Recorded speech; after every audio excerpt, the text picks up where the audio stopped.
stores. Rolling. Brings you Garage Logic Podcast number 1032, March 8, 2023. 70 degrees on this day in 2016. Oh, that'd be nice. You'd get out a fun car or scooter or a bike. 8 below in 1887. Have an ice cream cone. And on this day, excuse me? On this day in 1999. I mean, damn near 13 inches of snow. I don't recall that. 1999. There you have it. From the mayor's office above the boathouse on the east shore of Spoon Lake, it's Garage Logic with Chris Reavers manning Technology Corner, Kenny Olson from the Krabby Coffee Shop, John Heidt in the newsroom, and of course, the Rookie.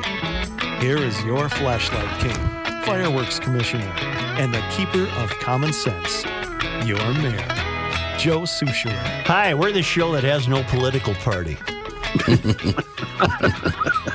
Where's the party? There isn't one. You guys, I can't resist. Oh, You're going to. I will. You agreed. You want it?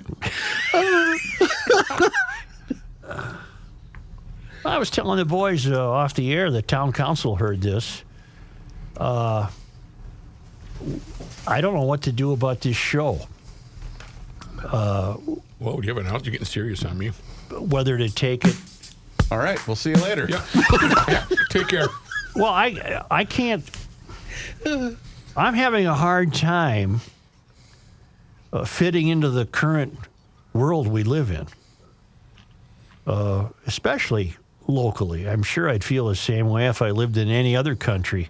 I'm sorry, in any other city closest to the country's tallest buildings. But this continuing doubling down on the theft of Kias and Hyundais has me wondering who to talk to.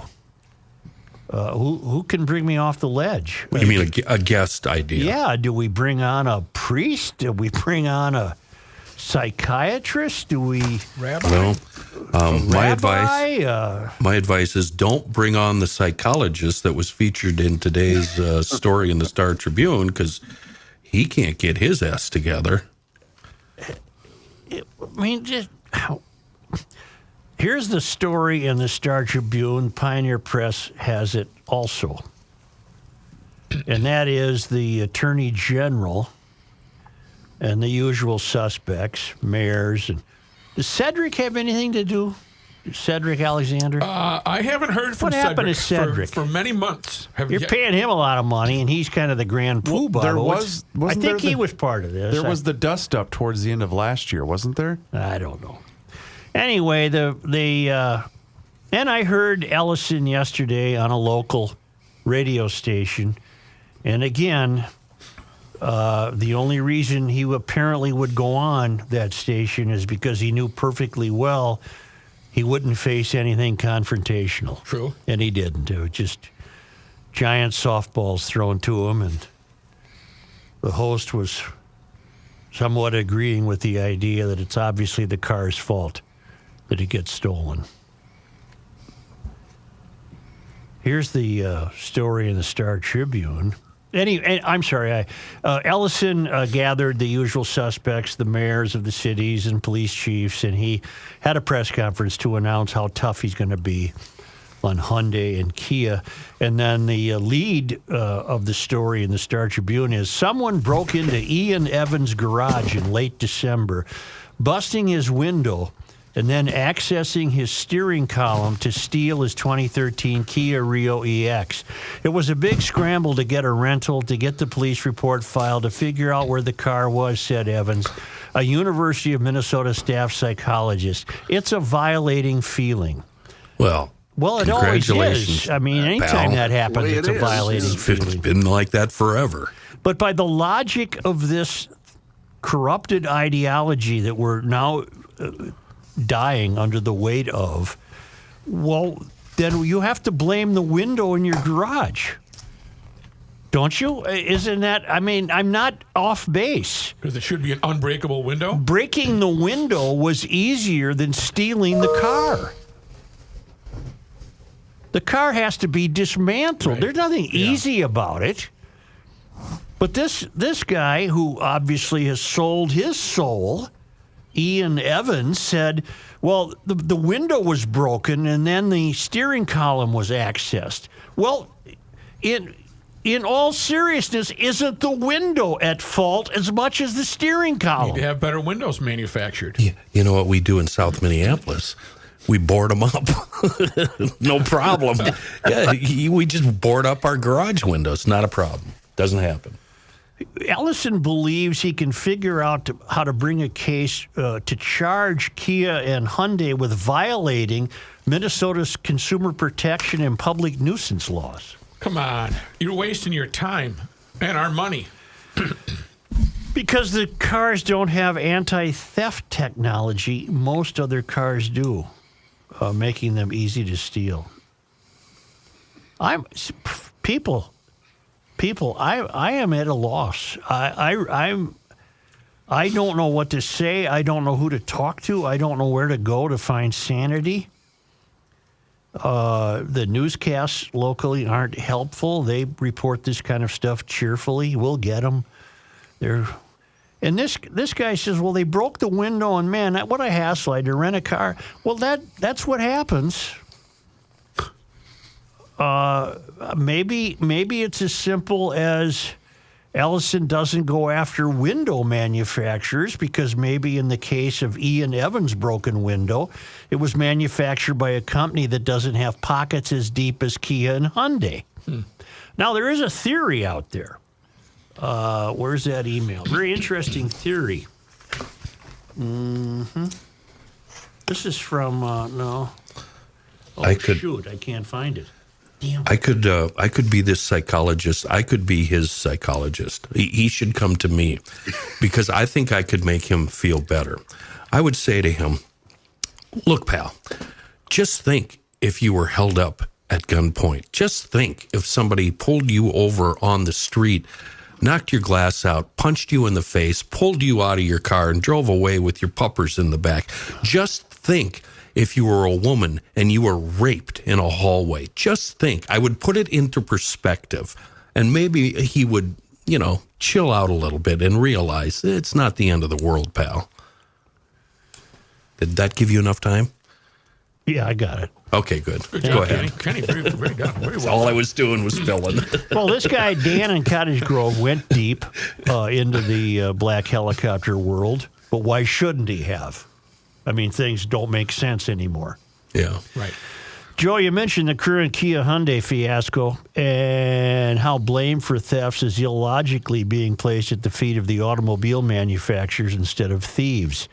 You then pointed out how it is also being considered to add any vehicles 10 years and older to the discussion unless they have updated anti-theft equipment installed. Why would the powers that be do this? Easy, but it may sound crazy to the many of Minnesotans' blissfully comfortable class. You've touched on this before regarding the ramrodding of electric vehicles into a market that statistically does not want them yet, nor can most afford them. The best I can surmise that this is all part of a green goal to remove cars from the majority of the so-called working underclasses and force them either into heavy debt by upgrading to an unaffordable EV, consistently paying to upgrade their older car to be compliant with modern anti-theft protocols, or be left with relying upon mass transit to provide any mobility.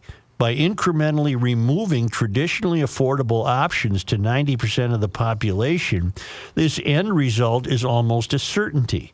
And then eventually there will be only 10% of the cars currently on the road, most of which are driven only by those who can afford them, and CO2 emissions will be curbed.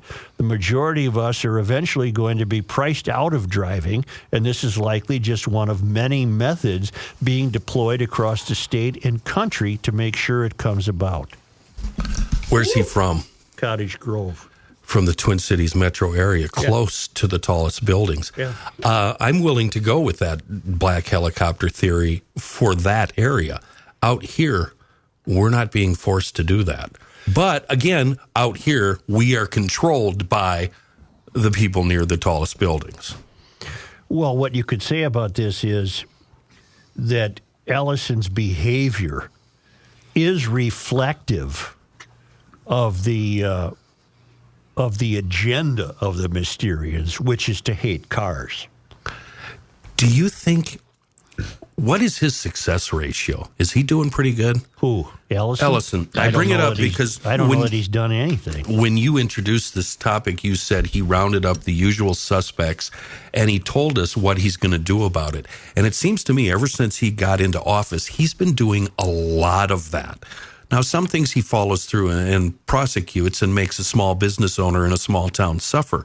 But I can't help but think about this story from the other day where he finally got a conviction in this Feeding Our Family fiasco. He got his first conviction, and it was a gal that stole, hold on, $18 million. Right. Her fine, $1,000. You are correct, sir. I would call that extremely ineffective. So should we be worried about what Ellison says he's going to do when he in fact does something? It's not. Of course, you should be worried about Ellison. He's not. His worldview is not that of a garage logician. What do we do about this story out of Charlotte, South Carolina? What do you got? Isn't Charlotte in South Carolina, or is it North Carolina? North. It's north, whatever. Yeah. Charlotte. Maserati and 100,000 plus BMWs among cars stolen overnight from a dealer in East Charlotte. Queen City News needs your help to find a fugitive. Several suspects were caught on camera ripping off some very expensive cars. The theft happened at Adams Auto Group on Independence Boulevard on Feb 27 at about 2 a.m. The suspect smashed the front door. Well, there again, that's the glasses problem. Right? Better doors. Then they found the key fobs on a desk in the showroom floor. Well, how much easier could it be to steal the car? Come get me. Key fob saying, come get me. They jumped into the car, started them up, and drove off the lot. I'm being very serious here when I say, what are we going to do? What's going to happen to stories like this? According to the police report, 4 cars were stolen with a total value of more than $300,000. The suspects drove off with a 2020 BMW 760i worth $109, a 2020 BMW 850i worth $79. These are all used cars. A 2020 BMW 840 valued at $68, and a Maserati Ghibli Grand Sport worth $55. Yeah, they're pretty high-end cars, so we're hoping someone recognizes the vehicles being driven in the area, or they may have some insider knowledge in reference to these individuals that committed the crime, said Detective Rick Smith from Charlotte Crime Stoppers. This is the second similar high-end theft from an auto dealer in the past month.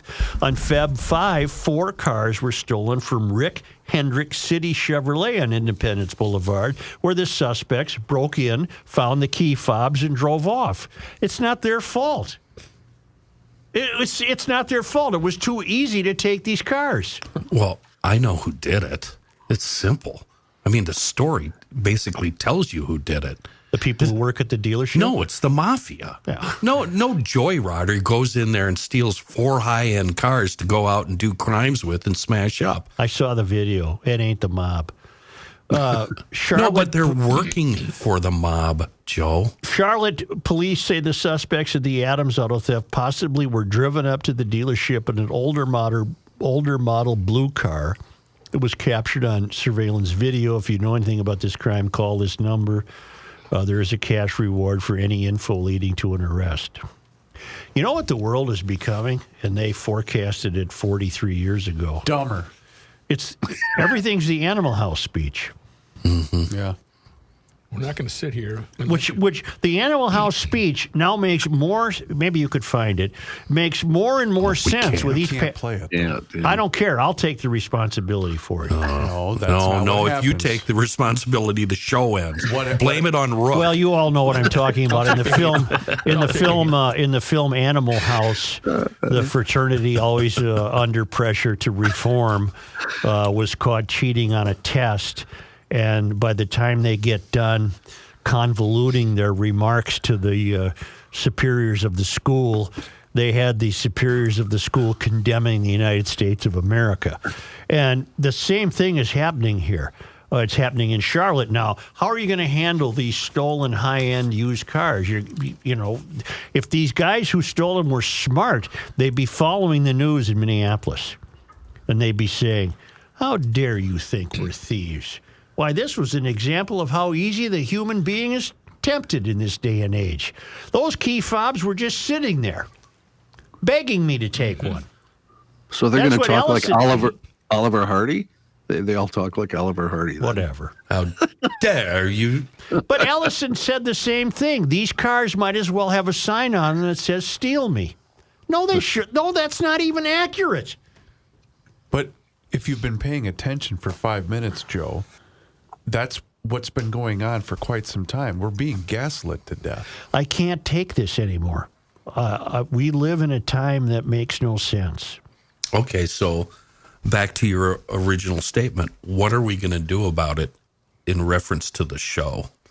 Are we going to continue to go home angry and depressed every day? I mean, I worked myself into a tizzy this morning about my taxes. I had our gal, Linda Keller, do my taxes. They were so easy that she finished right away, getting a nice fat check from the feds. I owe the state $898. I started thinking about this, Joe. How much is my refund supposed to be when we get that check from the government? You're not going to get a refund. The governor of the state is going to steal that money.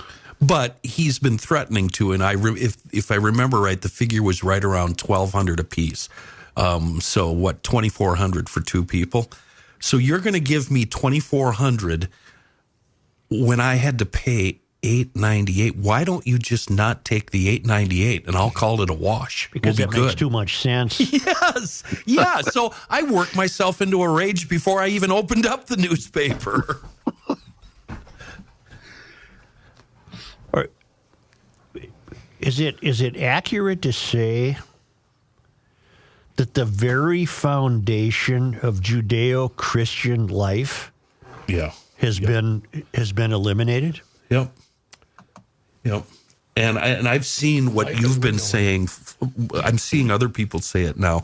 The American way of life is threatened. They hate it. They want to change it. The American dream and achieving the American dream is dead as far as it's wrong. It's capitalism. It's evil. Whatever they they're believe calling it's it. wrong. Yeah.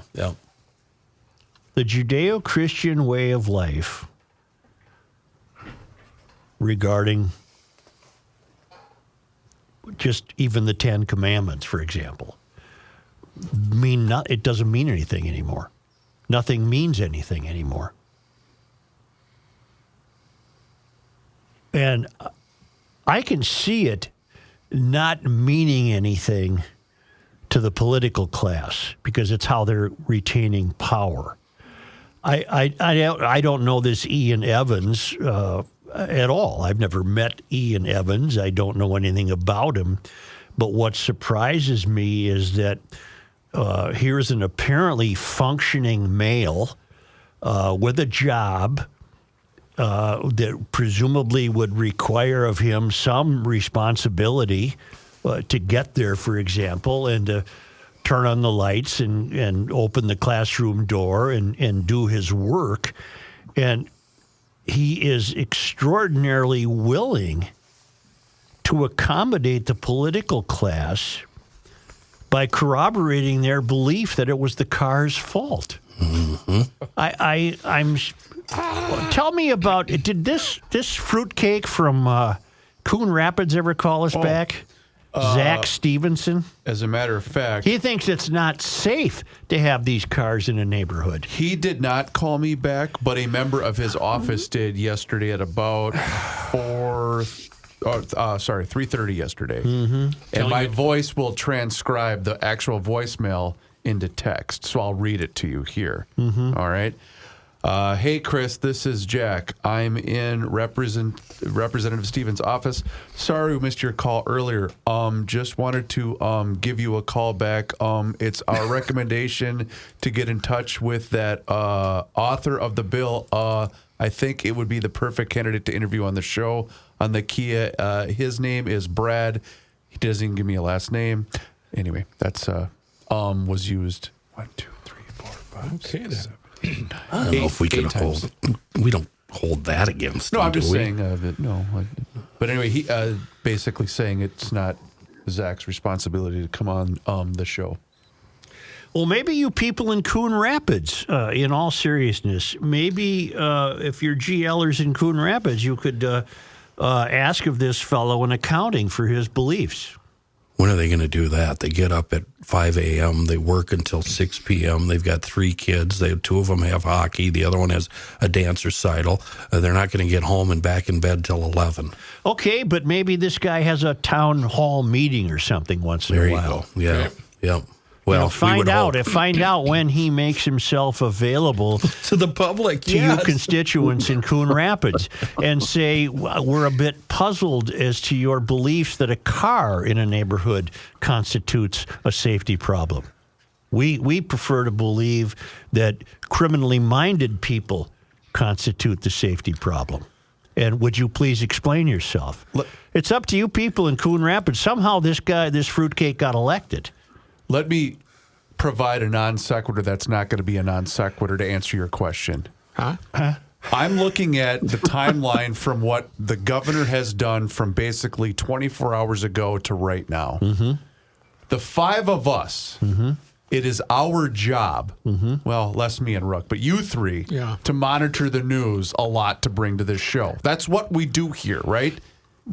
We do more than that, but yeah. But you know what I'm saying? We follow this. We don't bring you the news. We analyze the deterioration of America. But what I'm saying is that's what we do is we keep an eye on things that are going on. And it's almost impossible for us to keep up. Okay. Do you have something you wish to say about his 24-hour activities? Well, my point is just looking at what's been going on in this state alone for 24 hours. How is ma and pa taxpayers supposed to keep up with all of this nonsense? Well, I get what you're saying. When it's being You're crammed right. down our throat at the rate it is. Sequitur. But it's answering your question from earlier. Right. It's damn near impossible for us to keep up with this. Snowballing. Yep. Every day there's 10 more things they're shoving at us. Lieutenant Governor Peggy Flanagan just said, I am so proud to stand with the faith, nonprofit, and community leaders that have fought for driver's licenses for all for decades. Today, we sent a message to Minnesotans across the state. Minnesota is your home, and we're so glad you're part of our community. We all know that that's BS. That's not why they passed driver's license for all was true until about 2006 and 2003, then 2003, and then it went away, and now it's back. But we all know what this is about. I understand. It's buying votes. Ladies and gentlemen, I'll be brief. The issue here is not whether we broke a few rules or took a few liberties with our female party guests. Just a minute. Matt is reading the Animal House speech. Yes, we did. But you can't hold a whole fraternity responsible for the behavior of a few sick, perverted individuals. If you do, shouldn't we blame the whole fraternity system? And if the whole fraternity system is guilty, then isn't this an indictment of our educational institutions in general? Yes.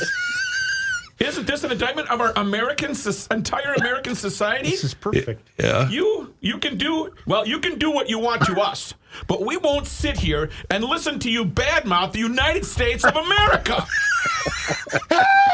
That's exactly what's happening. That's what's happening. Let's get a production guy to read that in a studio so we can just use that You have to use it all the time. at will. With the Ray Charles underneath as Yeah. a See if we can get Rocco or Tony or somebody to read that. That's exactly what's happening. 100%.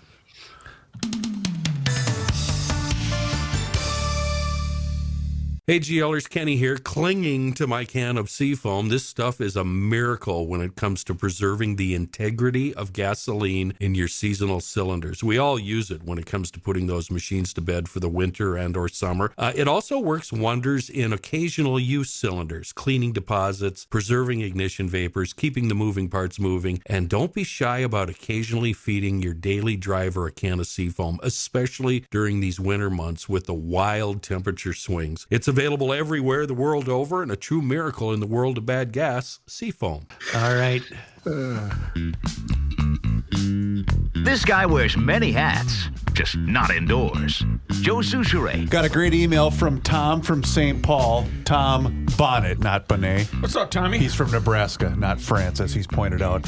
Hey, Reavers, my wife and I used Keller Tax Services to prepare our taxes this year, and they were fantastic. We sent our documentation, met with Linda, and today we're ready to file. We missed the GL discount, unfortunately, by a couple of days, but that's a small price to Is he pay getting money back? for such a great recommendation. It sounds like I it. hope so. Our family tax guy retired a couple of years ago, and we had trouble finding someone as reliable and communicative to take over. And we're happy to say that Keller is our new go-to tax service. We're recommending them to everyone that we know. Well, thank you, Tom from St. Paul. I'm scheduled here. I take that back. I got to get on the schedule here.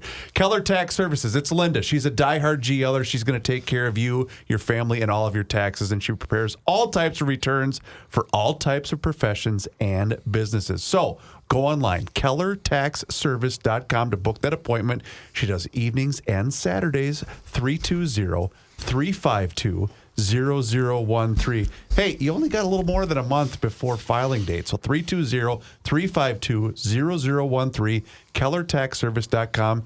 Tell her you heard about her here on the Garage Logic podcast. May I? Yes. I called that number yesterday, talked to her, drove over to her place, and her office is in her house, and she lives in the country, and there are no white trash or meth heads or anything in between her and the town. I couldn't believe it. Every single place I went by was picture perfect, beautiful. She's so awesome. She finished my taxes right away. Nice. And you don't have to be an old school jerk like me and drive over there and drop it off. The kids just do it all electronically. All right. So don't worry about where she's at. It doesn't What matter. in the hell brought up meth heads?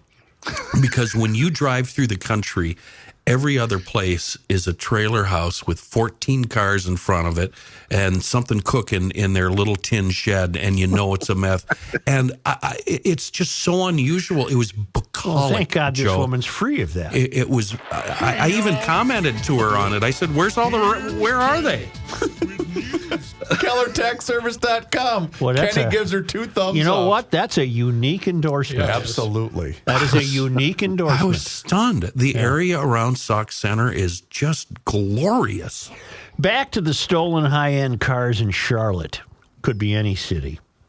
If the ease of theft is a mitigating factor in determining the definition of a crime, then why should the guys in Charlotte be held responsible for taking those cars?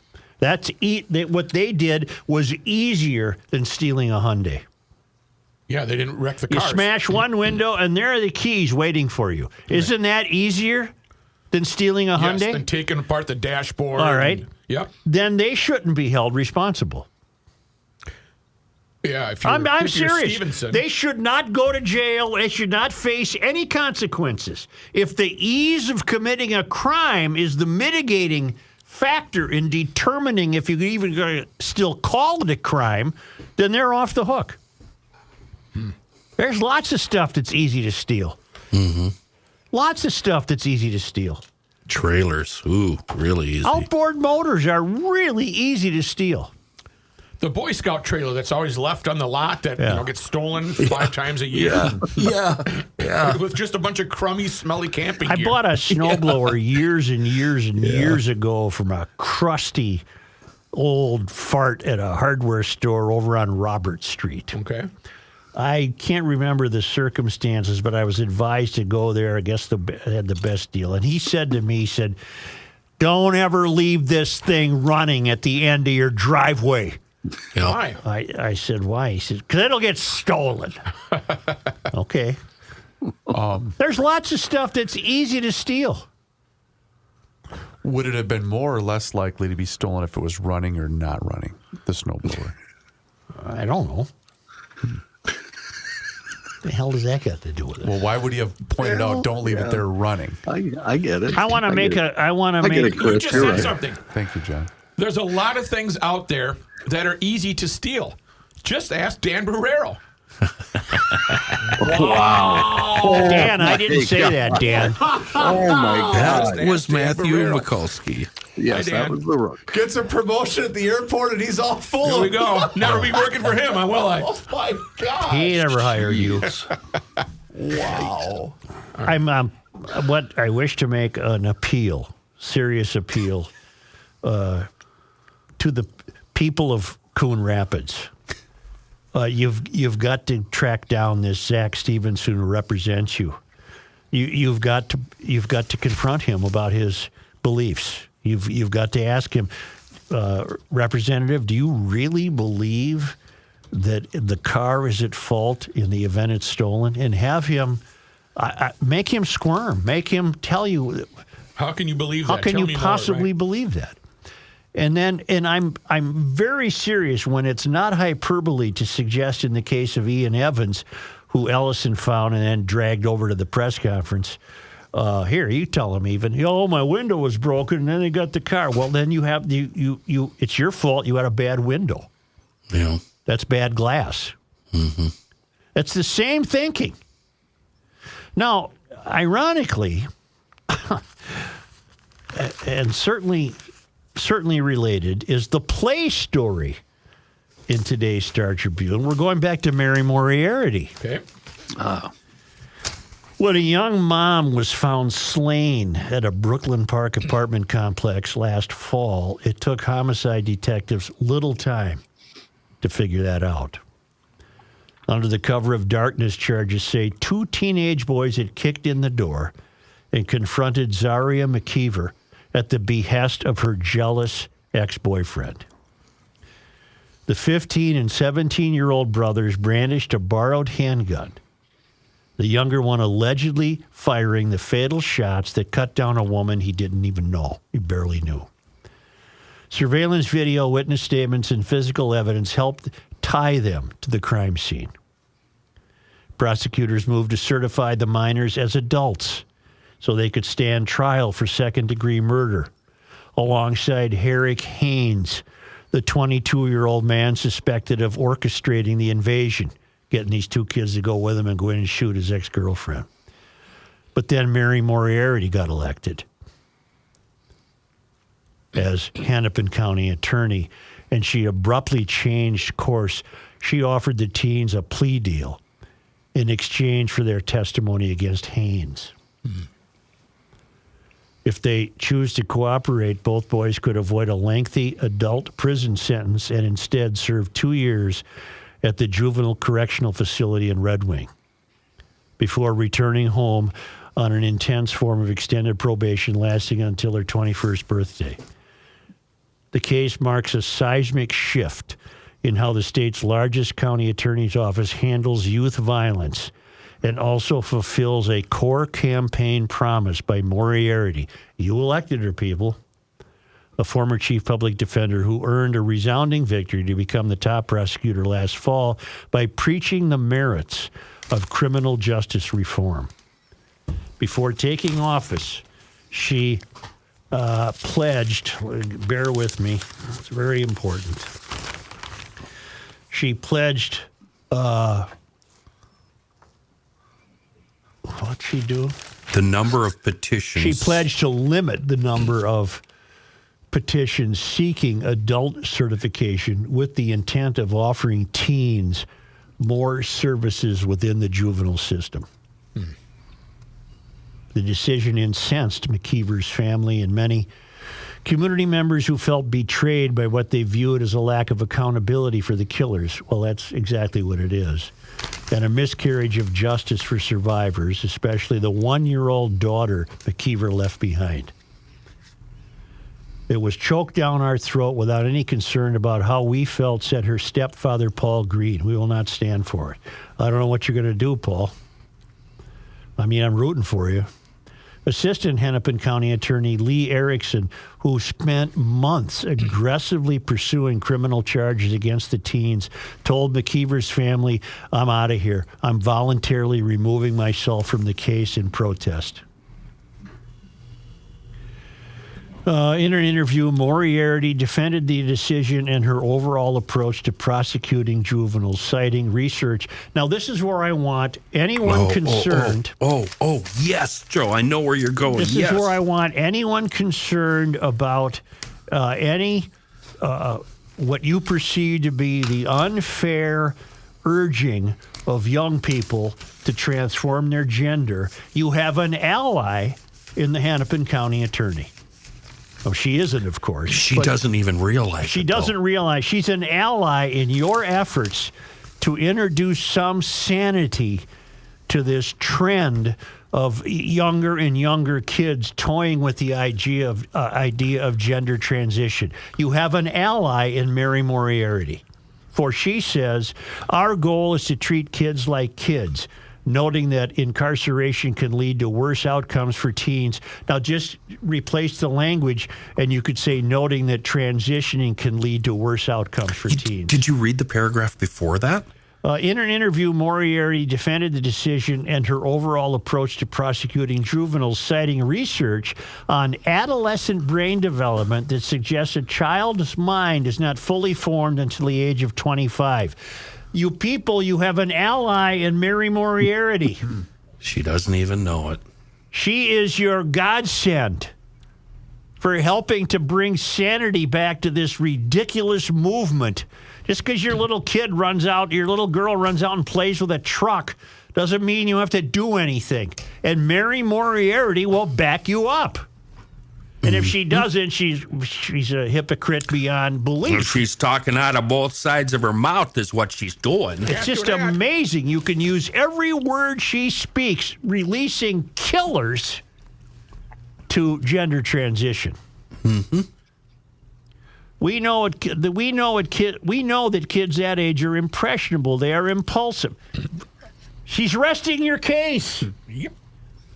They're easily manipulated. She's resting your case and subjected to peer pressure. She's your helpmate. She's going to be your ally in this movement to bring sanity back to this.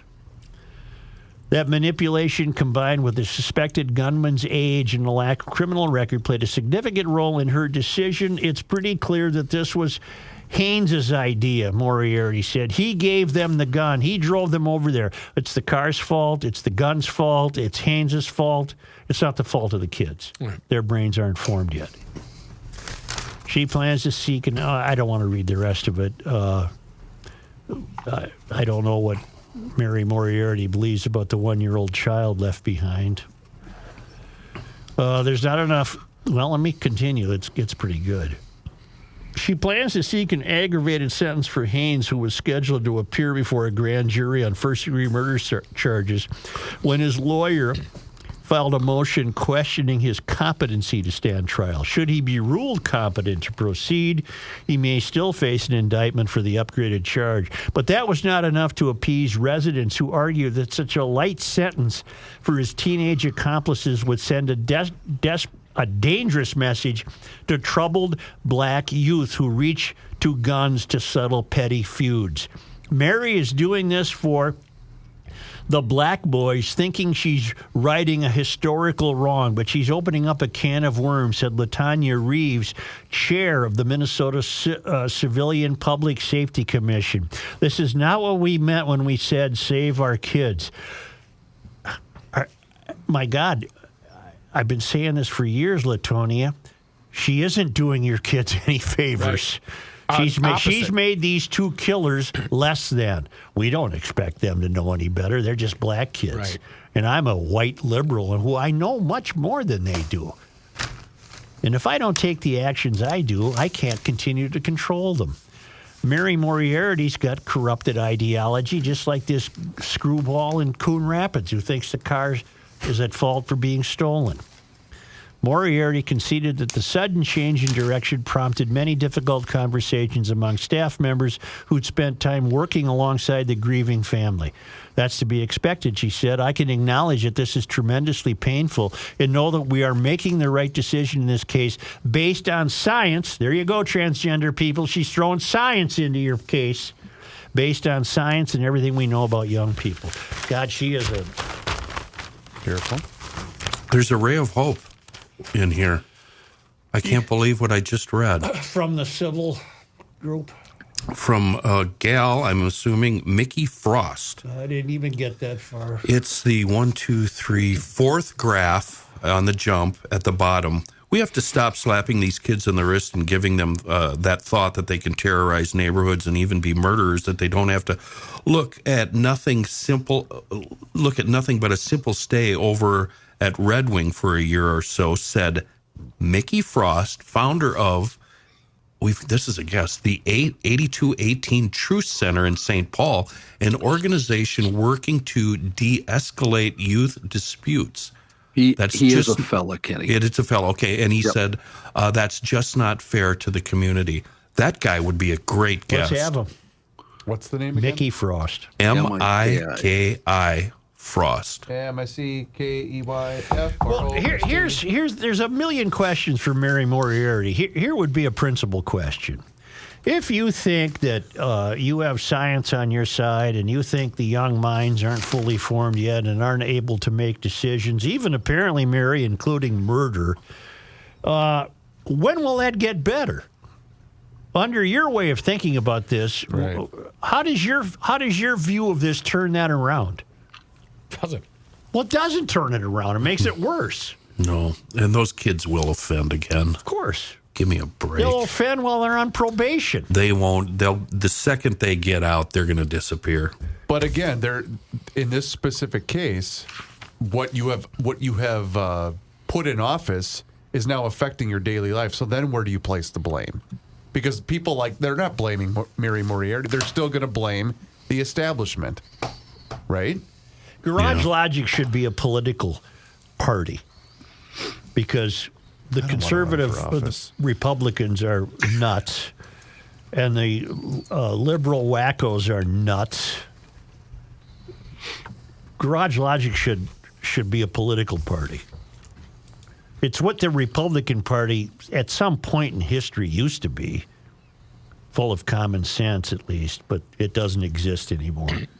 How do you slap a woman like this down? Slap's the wrong word. I don't mean that physically. Right. I mean, how do you put a woman like this in her place? How do you put Jack Stevenson in his place? You don't elect these people. Yeah, well, that's, Yeah, but John said Stevenson lost all his votes by less than 1,000. Won all his races by less than 1,000 votes. That's correct. 800 was the most he won by. And they were small samples, 20,000 people, but still very close races. People of Coon Rapids, shake yourselves up. Confront this man. I wonder how many people stayed home on election night. Yeah, I don't know. There had to be plenty. But you could say that for a lot of it. Look at we broke down Mayor Carter's victory. I mean, 30,000 people Nobody voted in St. Paul. And the only people who voted were the people who thought they were going to get free rent because of his misguided rental Well, that policy. worked out well, though, didn't it? I say it's his. He'll say it's not his. He allowed activists to create the rental question. 30,000 people voted. And the city's been going downhill ever since.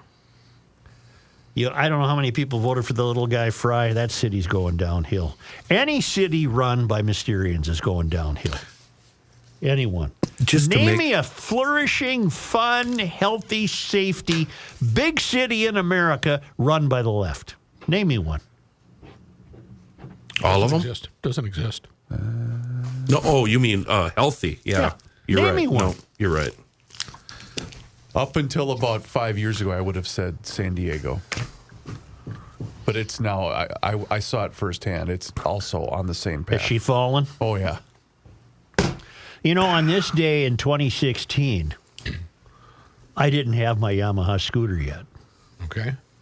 If I did, I'd be calling Tim Bloom at EcoFund and say, Timmy, it's 70 degrees. Let's do this. I'm going for a ride. Let's go. Right. And he'd get that thing to me. Hell yeah. We're going to get the warm weather any day now. We're going to break out. And you'll be riding those scooters that turn urban errands into adventures. You'll be riding the electric bicycles, the exotic motorcycles, the youth recreational equipment, youth 4x4s, ATVs. They're really fun. A lot of them have the remote control so the kid doesn't have to crash into a rock, which would be the rock's fault. Right. And then they've got the service and the apparel and the helmets and 2 wonderful locations. A new EcoFun Motorsports that just opened last summer, about 9 months ago, in Forest Lake on Highway 97, just west of 35, and a store that also opened this summer in Burnsville on the Service Road of Life near County Road 42. I can't wait till the weather warms up so I can start doing my errands on my scooter, because that beats the man at the pump. We're Hell talking yeah. 75 to 90 miles a gallon. And don't take it on the highway and don't take it on busy streets. But that's the fun of creating your errand route. Becomes an adventure. I've seen parts of the city I didn't know existed because I'm just trying to stay off main streets. Someday I'll tell you about how I go from my house to downtown St. Paul. I can hardly wait. It's quite I don't even cross Oh, the my river God. twice. Well, I don't know about It's that. got to be fascinating. EcoFunMotorsports.com.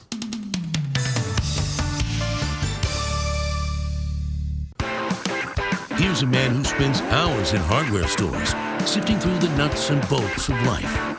Joe Souchere.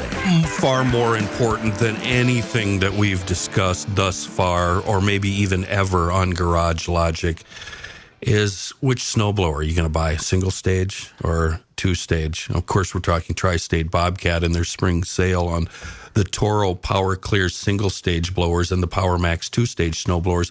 I'm just going to say it. A 2-stage will do everything a single stage will do, but sometimes a single stage cannot match the effectiveness of a 2-stage. There you go. I said it. Okay. But it's up to you to make a decision. I can't tell you what to do other than get to Tri-State Bobcat, either call them up or storm in the door and announce that, hey, I'm a GLer. Let's go here.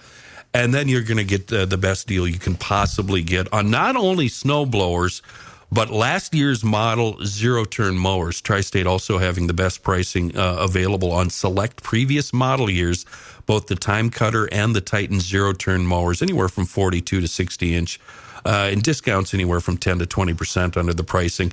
Big bunch of snow blowers, big bunch of lawn mowers. Get on the horn, walk in the door. And if you're in Owatonna, Mankey's now a part of the Tri-State Bobcat family. So everything available here in the Twin Cities, available there. Tell them you're a GLer. Oh, Burnsville, Little Canada, Hudson, and the best.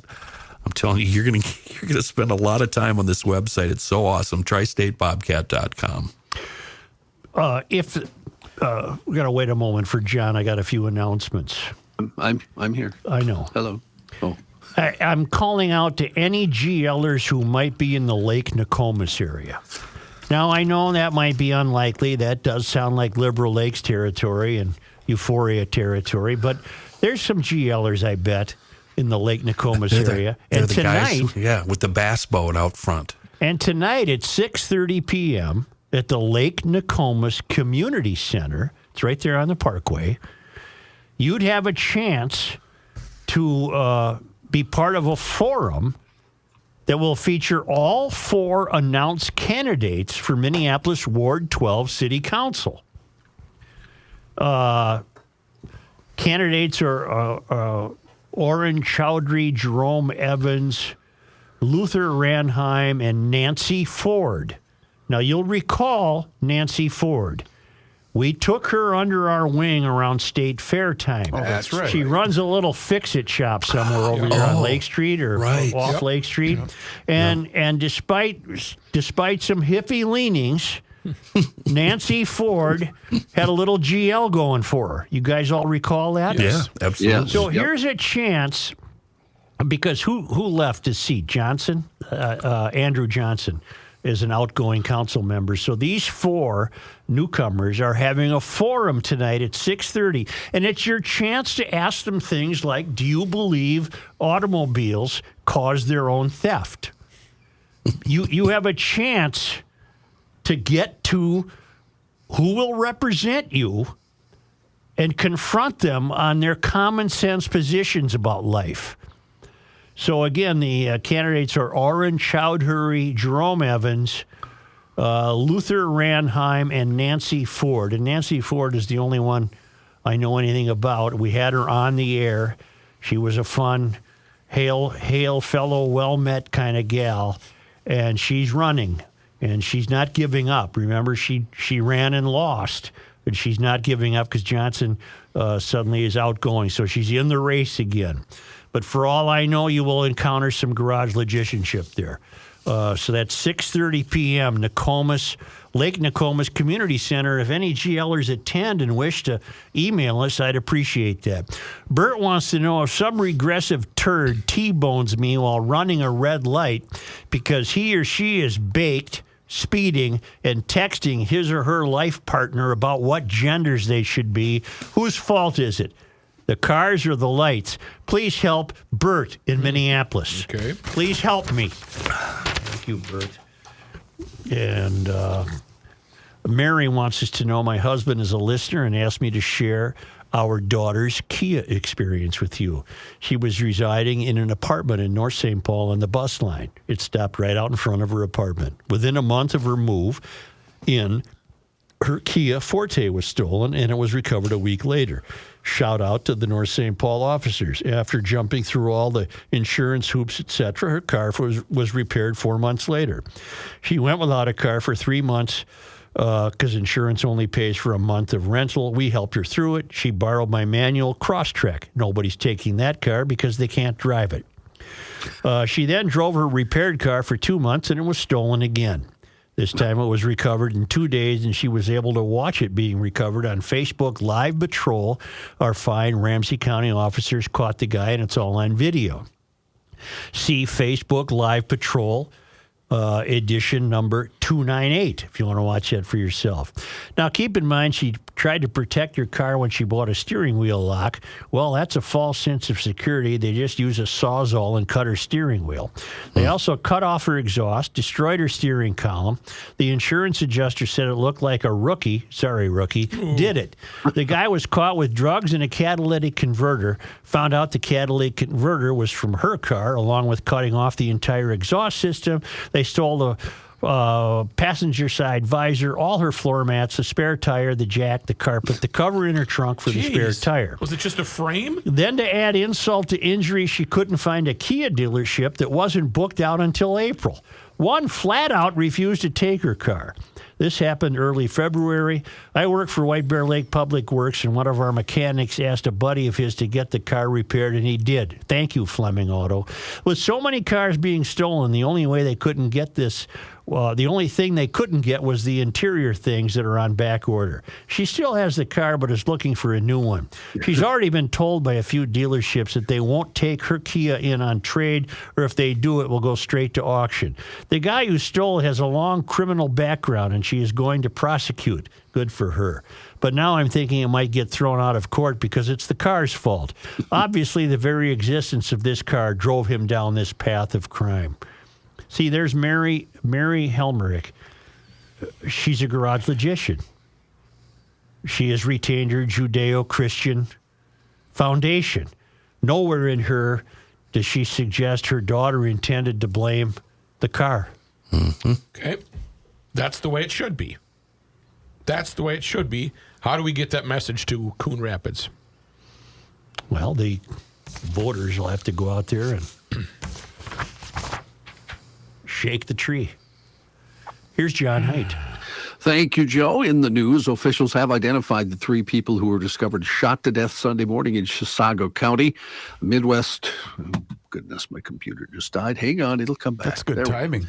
The Midwest Medical Examiner's Office identified the 3 victims as 73-year-old Daryl Matson, 68-year-old Denise Matson, and 47-year-old Kirk Matson, all found shot multiple times inside a home on Brunswick Road in Fish Lake Township. What the hell? Well, additionally, a person of interest in the triple homicide had been found dead in another location over the weekend, according to the sheriff's office. They have not released that person's name or cause of death. The sheriff's office says it does not believe the shooting was random, and there's no reason to believe there's a threat to the public. Minnesota Bureau of Criminal Apprehension is helping out the Chisago County Sheriff's Office with that investigation. So the parents, and it sounds like their son, were murdered. Correct. By a guy who then must have gone home and killed himself. Correct. The hell was that all about? That's what it would appear to be. What in the hell was that about? Don't know. There are a lot of people who have applied but have not yet received emergency assistance through the food nutrition program known as SNAP and a direct financial services program. Too much fraud? That backlog, according to Ramsey County leaders, started to happen back in November. Rook alerted us to this yesterday, I think, or the day before, sending us a letter that the sheriff sent, and I'll tell you about that in just a minute. The Ramsey County dashboard for emergency services showed as of Tuesday, there were almost 5,800 people who applied for the help, but we're still waiting to hear back from the county. Ramsey County Sheriff Bob Fletcher sent a letter Monday to the full Ramsey County Board of Commissioners urging them to take action because increase in crimes like theft and burglaries tend to go up when people face great economic strains. Fletcher said in the letter, timely and reliable financial assistance for food and other benefits is one of the most important upstream crime prevention efforts that Ramsey County can provide. Now, Ramsey County Board Chair Trista Matas Castillo told our friends at 5 Eyewitness News the backlog is not acceptable and is now a high priority for the county's administration to fix the problem. She said the county has hired some part-time employees from other counties to help reduce the current backlog. If we're tearing our hair out because of Mary Moriarty, can you imagine what Fletcher must think? Oh, my God. Jeez. We need to shake these people up. Come on, GLers. I'm having some sort of ray of hope, some sort of stirring in my loins. Okay. I'm having stirring. Welcome. Did not need to hear that, Joe. Thank Get you. over there to Lake Nokomis tonight, GLers. Get out to have this Stevenson fellow have a town hall, GLers in Coon Rapids. Let's go here. Is it the Let's kind go. of stirring of loins that needs ointment? No. More of a salve. Come on, GLers. Let's confront these people. Go ahead. Three men from Michigan arrested in West St. Paul on Tuesday may have stolen up to $30,000 worth of goods from a local Target and may be linked to a nationwide crime spree. West St. Paul Police Department says it was called to the Target at 1750 Robert Street South at 11:40 in the morning Tuesday after 3 men used a fake credit card to buy more than $1,000 worth of products. Police were told by store security that the same 3 men were responsible for over 30 grand in thefts last week using the same false pretense to obtain products. Were they easy to steal? You're looking for blame. You're looking for blame. No, it's not I their see. fault. I see. Were those cards easy to steal? The men fled in different directions as police arrived, but were all caught and arrested. All 3 men are from Flint, Michigan, with police looking into the possibility they're linked to a nationwide larger crime ring. One of the men having warrants for felony theft in Florida and Washington. The trio are being held in Dakota County Jail for felony theft and fleeing police charges. You think I'm being facetious? This is where we're headed. It's not going to be long before a lawyer in Charleston is going to use the Minneapolis information to get those guys off from stealing high-end cars. It was way too easy, Judge, way too easy, jury, for these guys to steal those cars. I think now's as good a time as ever to promote the Garage Logic Town Council. And I mean that because those of you that are already members of the Garage Logic Town Council saw the nonverbal cues that both I tried to give Rookie and then Rookie tried to give Joe. I don't even know what they were. Pertaining to the fact that his microphone was off and he asked John a question and John didn't hear that. I did not hear a question. Right. Plus, the town council gets an awesome view of the top of Joe's head. Yes. Yeah, and it's his very ever shiny. receding hairline. When he's in disgust. Yes, of the because current topic. when he's listening, he bends down and shows us the top of his head. He does, yes. Keep my head Hey, up. No. Keep your chin up. Hold your head up. Argent. Wow. Yeah. A Viking hero. I don't know if you guys saw this on Sunday. Receiver KJ Osborne. I'll tell you what, the NFL's so desperate that this guy did this. He's been on every possible show you can get him on. He's been on ESPN all day. The NFL is going to canonize this guy. Go ahead, John. I didn't mean to step on you. KJ Osborne helped pull a man out of a burning car after a crash. The wide receiver of the Vikings was riding in an Uber. When it came up to the scene, Osborne, his Uber driver, and 2 other bystanders helped the man stuck in the vehicle. Osborne told ESPN's Adam Schefter on Schefter's podcast Monday that initially, when the vehicle crashed, he was unsure if the man inside was alive. We're not letting this go by. Get him on TV. He told Schefter he was kind of in a daze, but I think he could feel the heat coming to his legs. That's when we tried to talk to him and get him out. Osborne tweeted photos showing the car on fire on the side of an embankment, saying in part they were just in the right place at the exact right time. Well, God bless Osborne, he was, but with each passing telling of the story, it gets better. Right. You know, the Lord is now involved, and he had to be delivered to the right space at the right time. And the NFL couldn't be happier because he didn't beat up some woman or have a gun in a nightclub. To the point where someone of note had put on Twitter that it's now NFL Players 1 in the good category because it was the anniversary of the Raiders receiver that killed somebody going 160 miles an hour. Oh, the NFL loves this guy. Yeah. I know a guy, he actually works on GL that turns out he saved a life.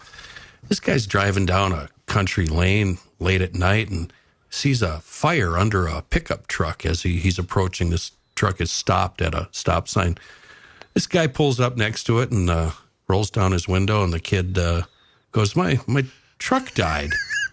And I said, well, you're on fire. And he says, oh, well, it's my grandpa's truck. I better call my grandpa. And this guy says, well, maybe you should get out because your truck's on fire. Mm-hmm. And he goes, oh, that's a good idea. And I said, well, you got anything in the back seat? And he goes, oh, I got a couple of guns back there and a toolbox. And the next thing you know, this guy and this kid are throwing stuff out of the truck and into the ditch. And then you took off and left him there. And then, the fire chief showed up, and I took off like a bat out of hell. Didn't want anything to do with the whole scene. Who knows what condition that guy was in? Something could have blown. NATO Secretary General Jens Stoltenberg warned Wednesday the eastern Ukrainian city of Bakhmut may fall into Russian hands in the coming days after months of intense fighting. His remarks come as Russia's Wagner mercenary group, which has spearheaded the attack on Bakhmut, claimed to have captured the eastern bank of the industrial town that has been devastated in the longest battle since Moscow invaded Ukraine. President Biden yesterday proposing new taxes on people making $400,000 or more to help fund Medicare, saying the plan would help to extend the insurance program's solvency by 25 years and provide a degree of middle-class stability to millions of older adults. Mm-hmm. In the plan, the president is overtly declaring the wealthy ought to shoulder a heavier tax burden. Because they don't pay enough, John. His budget would draw a direct line between those new taxes and the popular health insurance program for people older than 65, essentially asking those who fared best in the economy to subsidize the rest of the population. Biden would like to increase the Medicare tax rate from 3.8% to 5% on income exceeding $400,000 per year, including salaries and capital gains.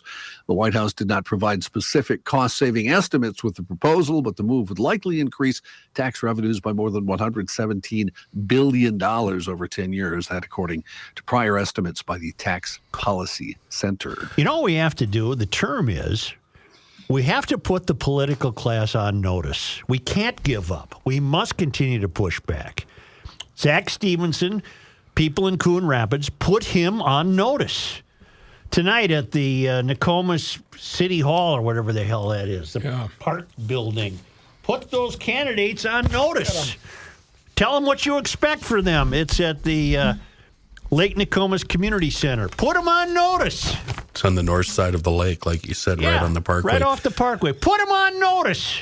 Back to the story John just read. I'm just hoping that anybody that makes over $400,000 a year has just a kick-ass accountant that can find every single little loophole that prevents them from paying the full price. Or I would hope. Or get them to $399,900. Yeah. Oh, you just missed it. Adjusted gross income. The redevelopers of the Uptown Theater have booked some homegrown talent and one Rock and Roll Hall of Fame act to kick off a new era. Twin Cities favorites Yam House and Prof and funk legends George Clinton and Parliament Funkadelic all were announced yesterday as the first batch of performers at the Reborn Theater, which is being converted into a 2,500-person concert hall by the same company that successfully rebirthed the Armory in downtown Minneapolis. As for Clinton and P-Funk, they're not due to play there until September 16th, but tickets for their show will go on sale along with all the others Friday That'd be at a 10 fun in the morning. act. That'd be a fun act. I was just going to advise, do whatever it takes to go see Parliament. Okay, what building is this, John? It's the old Uptown Theater. Uptown Theater in Dinkytown? Yeah. Yeah. No, not Dinkytown. Oh, what am I thinking of? The one on Hennepin. It's on Hennepin, right? If you're going southbound, it's Yeah, right at the before Lake area Street. there. You can get there. Yeah, John and Kenny, will you do me a favor and point out where it is again? Because you guys were both Right points there. right around us to the right. there. Right in front of you. Joe. Across the street And from then the keep walking right McDonald's. there. Yeah. You're thinking of Varsity. I guess I was. Yeah, you're thinking And of I There's would two hope- theaters in Dinkytown. There was the Varsity, and what's the other one? There was another one. Not the Heights. It was Mans used to own the Varsity. It Well, was there the was two Varsity theaters. and I can't think of it. It's not important. I would hope Subworld. that the concert is in Suburban September. World. Subworld. No. I would hope that I it don't would be think so. really, really hot because Parliament makes a guy and a gal want to take their clothes off right there. It's a sexy show. Not only, by the way, just It's for all just you music, sexy music. you music geeks out there, not only will George Clinton I didn't realize he is still performing with that whole outfit. Boy, he's the funk master. They will have the guest George Porter Jr., who was the bass player for the Meters, who's as funky as you can possibly be. He will be the bass player Let's that all go. evening. So Was Bootsy my was there? funk, the Wasn't P-funk. Bootsy the original bass player? Am I thinking? believe so. Bootsy was, and I think Bootsy is still touring too. So they may have Porter and Bootsy, which would be Double bass. Nobody needs two bass players. Oh, yes, they do. depends on the players. Yeah. By the way, the Yamhaus one will be May 5th. The Prof concerts, 2 days in a row. Who's June Prof? 23rd. Prof, the rapper. I don't know From Prof. here? From here? I don't know He's Prof. He's very. I'd rather see Dylan and he's his very buddy play there. Okay. Yeah. I will say the 9-minute extended version of Atomic Dog. That's a great road trip song. You got to get the long version. John, who is That that? by Prof? No, It's It's Parliament Funkadelic. George cracker. Up. Talking By about George Clinton. No, it's a different Clinton. You are just lily white, aren't you? Who, funked up. John, who was the hip hop artist that Don turned us on to today from Minneapolis or from the Twin Cities? Yeah, he's from That's Rochester. Young Gravy. Oh, Young Gravy spelled Y-U-N-G. Yes, I have a message into a young man in my house to see if we like Young Gravy. So I don't think know. you do. I haven't. Where's he gotten from anything again? back He's Rochester. from Rochester. from Yeah. Rochester. Dawn, I think she'd leave her family on Christmas it's- morning it's- to go be with Young Gravy. It sounded like it. Well, yes. then she has no taste. Prof is quite good, Joe. I know you've never heard of him, but you're gonna have to trust me on this. If you like hip hop at all, which There's you no don't. good hip-hop. Thankfully, nobody appreciates and trusts your taste in music. That's true. Thankfully. That's true. Yeah, that's very true. An airline passenger accused of trying to open a plane emergency exit door, then swinging at a flight attendant with a broken spoon. Did you see this video? I did, and I thought he stabbed the flight attendant, John. Tried to. With a broken spoon. Yes, he did. He was Okay. able to. He also tried to attack 2 guards yesterday at the jail where he's being held. He is 33-year-old Francisco Torres of Leominster, Massachusetts. Details and severity of the incident at the jail were not immediately clear. If you haven't seen the video, go watch it. Only because he's obviously Throwing insane. Yeah. He's obviously insane, and he goes on this rant on the plane. That's the first video you see, and then you see him start attacking people, and everybody starts pouring out to grab him. Yeah, Which people is were great. taking That's off their great. belts. This Give Mary Moriarty one just for the hell of it. Just as long as you got it out. deserves this. The Lagoon. Nope, that was Lagoon, Hennepin and Lake too. Yeah, that was The uptown. Lagoon is now the Uptown, Yeah, I don't know. and Suburban World is 2 blocks away. Oh, wait, there were 2 theaters. That's what I'm trying to say. There was one on each side of Lake Street. There's one by the Uptown Bar, and then there was one across from the McDonald's, right? It's a change city. Go on, John. Okay. Now a story about a Florida stripper. She's Those are facing always good stories, Yeah, John. got my attention. she's facing a domestic battery charge. This one may lead to some questions.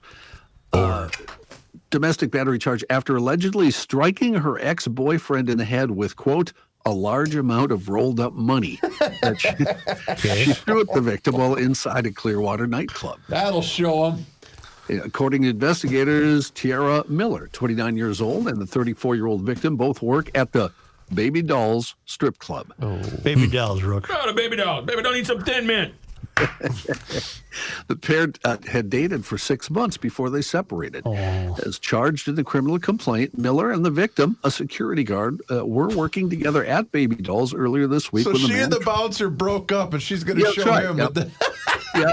What They were working together earlier this week when the man tried to walk across the stage to speak to another coworker. Miller allegedly responded by taking, quote, according to the police report, a wad of money and throwing it at the victim's head, hitting him in the back of the head. Does that violate some sort of stripper protocol that you can't walk on stage when they're It's like when a batter goes across the pitcher mound. Yeah, right. Yeah. I would like to do that to you guys sometimes, let me tell you. It's Well, like you'll have to catch us at Baby Dolls. remember at Woodstock, Abby Hoffman tried to get on stage with The Who, and Pete Townsend physically threw him off the stage because he said, remember that. he said, I don't care who he was. Yeah. It's my stage, not his. Yeah. So, in addition to That's a misdemeanor healthy domestic, ego. in addition to misdemeanor domestic battery count, Miller was also charged with criminal mischief for allegedly damaging the victim's cell phone. My favorite part of that story, as it was written by the source I took it from, was, do you think the whole wad of bills were ones? Get it? Hey, get it? I do. Yeah, because like that's what they give out. Yeah, you mean like this? Oh, yeah. Yeah. You got a bunch of ones? Are you going to the strip club? Yep. Yeah. I like it a script I club. love the script I club. like it a script club. Gonna make it rain, huh? Yeah. Yeah. And no beach body, no problem. An enterprising man in United Kingdom devised an unorthodox way to get toned abs in a flash by having a six-pack tattooed on his stomach. I'm going to have that done. Nice. But I'm going to Mexico to have it done. Right. Yeah. An Instagram video Take your own car. detailing his hyper-realistic beach body art procedure is currently blowing up online with almost 500,000 likes. I saw it. It's pretty good. It actually is. I thought it looked hokey, but it looked normal. I'm getting one. Dean Gunther's the tattoo artist who did the procedure. He said, it's been one of my most unusual requests. Gunther runs color realism tattoos in the UK. He said the customer wanted his body ready for summer without having to exercise or change his eating habits. What a smart guy. Right. I just can't see be it right now. convenienced by going No, to the this gym. is brilliant. It's brilliant. And I'm sure it's going to look great He in had a $1 15 million years. idea. Yeah, it's going to look really good on What him. about when he has his flavalanche? Gunther added, I was excited to do this tattoo because I've seen someone do it before, but in that case, it didn't look realistic. I wanted it to look realistic. And I think it does, as Joe said. Thanks, John. You're welcome. We'll be back. Johnny Cake. Just as soon as that nonverbal cue that I gave Rookie. I love that. This novel. one? Go. Yeah. This That one one, is a- Chris? Hey, what? Where he tells us about the fine folks from Minnesota Masonic Charities. Yes, I will do that. And I want to stress right now that you can donate. I'll give you the phone number. They'll always take your money. But they're going to take your money and do very different things. What if with they're it. in a giant wad of ones and I want to throw it at them? Will they take that money? I'll take it right to the back of the head. That's Nice. not a problem at all. There are scholarships available, and I want you people to know that because you can nominate someone, and the scholarships that they have are very, very unique. Matching grants, community scholarships, student scholarships, and we're really proud of the programs that they have. I sat down with Minnesota Masonic Charities. They showed me exactly how many there are, and I'm not going to bore you with the details. Go to their website and check it out yourself, mnmasoniccharities.org. Poke around. There's a podcast as well. They have their own podcast. If you want to learn more about them, again, it's not just all secret handshakes and that stuff. They do a wonderful job with the old people, with the young people, and with the students. So 952 948-6200, 952-948-6200. Better yet, what I'd like you to do, because they want the publicity, is poke around their website. That's mnmasoniccharities.org. Do it right now.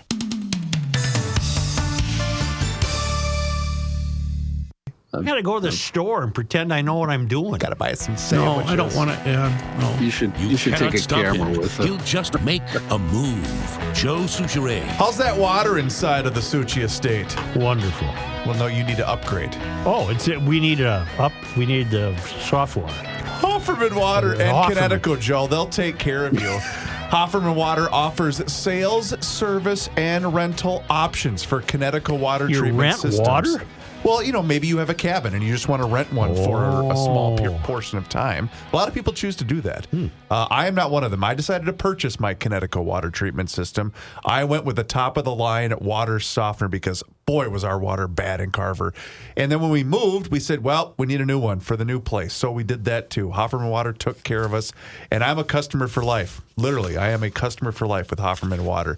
They're going to make your showers better. Your laundry will be better. So will your cooking. Everything you do will be better if you go with Hofferman Water and Connecticut. So here's the deal. Call them today, 952-894-4040. That's 952-894-4040. Or visit their website, hoffermanwater.com.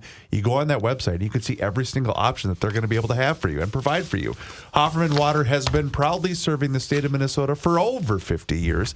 Tell them that you heard about them here on the Garage Logic podcast. GLers have been doing some writing, and I thank them for that. I'm going to do one today from Steve. Then Marty's got one I'll read tomorrow. This is Steve Mulholland. He lives in the belly of the beast. He's over there in deep in Minneapolis, and he writes your recent discussion about the boy mayor of Minneapolis, young Melvin, and the fraud Keith Ellison, two regressives and a turd, demanding that Kia and Hyundai recall their vehicles because they're too easy to steal, while saying nothing about the discarded moral and social contract of our youth, led me to wonder how their nonsense would have flown back during a simpler time in America. If you'll indulge me, I've explored that scenario, and I'll share with you an alternate history. Dateline, St. Paul, Minnesota, March 6, 1958. St. Paul Mayor Joseph E. Dillon joined Minneapolis Mayor P. Kenneth Anderson along with Minnesota Attorney General Miles Lord to announce the filing of a class action lawsuit against General Motors Corporation of Detroit, Michigan, calling upon the automobile manufacturer to recall their 1957 Chevy Bel Air two-door and four-door sedans, as well as the two-door Chevy Sport Coupe and Sport Sedan, a four-door hardtop. The three civic leaders held a news conference at Mancini's on West 7th Street yesterday in response to a rash of so-called hot wirings of the popular Chevy vehicles in recent weeks. The men claim that Chevrolet has made their 1957 models too easy for would-be teenage youths to steal. The vehicles can be started without a key by simply employing a screwdriver and a few feet of piano wire to manipulate the steering column and ignition system. The theft process recently was published in the back pages of Look magazine and is spread by word of mouth in Minneapolis and St. Paul, as well as other cities across the country. We are calling on General Motors to recall their 57 Chevy models, the Attorney General said. The flaw in the ignition mechanism has made it too easy for the vehicles to be stolen. Our teenage population cannot resist the temptation. Look magazine immediately removed issues from drugstore shelves and newsstands. Gardner Cowles Jr., publisher of the magazine, said he regrets the error for printing the instructions, which has been scrawled on the walls of numerous public restrooms in the Twin Cities. I'm afraid the cat is out of the bag, Cowles said, after promptly firing the copy boy. Minnesota Senator Hubert H. Humphrey, who will be in the Twin Cities for a $10 per plate fundraiser at St. Paul's University Club this weekend, sent a wire from Washington, D.C. vowing he will place the full weight of his office on this crisis. Our streets have been terrorized by stolen Chevy Bel Airs for far too long, Humphrey said. Our boys have fallen victim to short-sighted engineering by General Motors, while GM stockholders are making a fortune. The senator went on to say it was bad enough that GM made a deal under the table to supply buses to replace all the streetcars in the Twin Cities. Now they're poisoning our youth. GM President Harlow Curtis did not return inquiries for comment. The news of the class action suit comes after a crash Friday night at 11 p.m. when a stolen 1957 two-door Bel Air Nomad station wagon, Imperial Ivory in color, collided with a Cloverleaf dairy truck on East Lake Street near Cedar Avenue. Two boys quickly exited the vehicle and were spotted running into an alley behind the Red Owl grocery store. The young thieves were later apprehended at a nearby Henry's Hamburgers franchise, according to veteran Minneapolis Tribune sports columnist Sid Hartman, enjoying a late dinner with Washington Senators owner Calvin Griffith, who is rumored to be touring the new improvements made to Metropolitan Stadium in Bloomington. I was eating a cheeseburger and spilled mustard on my tie, Hartman said. I looked up and saw the two no-good crooks near the soda fountain. Police said the crash totaled the dairy truck, causing chocolate milk to spew across Lake Street. It is not known if the milk pouring out of the truck came from chocolate cows. Editor's note, reporters from the Minneapolis Star, the Minneapolis Tribune, the St. Paul Pioneer Press, and the St. Paul Dispatch contributed to this story. See how folly that is? Yeah. It's never would have happened, would it, fellas? Put a lot of work into that, He didn't he? did. And Wow. tomorrow we got a guy who put a lot of work into his, and you put that much work into it, I'm reading them. Unless one of your staff wrote it, then Well, it wouldn't be any good. yeah, it's Just crap. disregard it completely. Only because they come to us all the way from Marloth Park. Whoa, they're not. We have a change of venue. Oh, They're in Crystal. Due to the death in the family. oh no! Tom's 94-year-old brother, a great living American who was a Korean War vet. Wow. So Tom Lyman has passed, a great living American. Oh, Tom's brother. Tom's brother. Yeah. I'm sorry. Did that stop Tom Lyman from sending us this day in history? Got a job to do. No. And you fellas on the staff could take a lesson from that kind of diligence.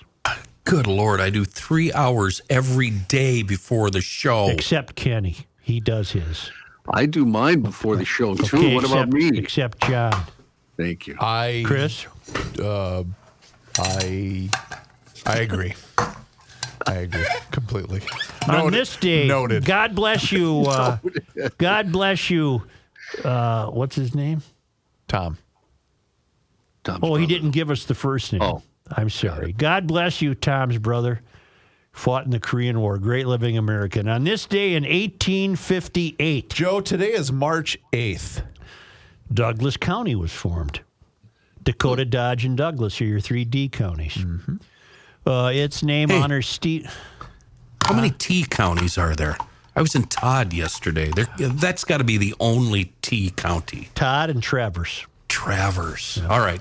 Resume. On this day in 1858, Douglas County was formed. Its name honors Stephen A. Douglas of Illinois, who advocated for Minnesota's statehood.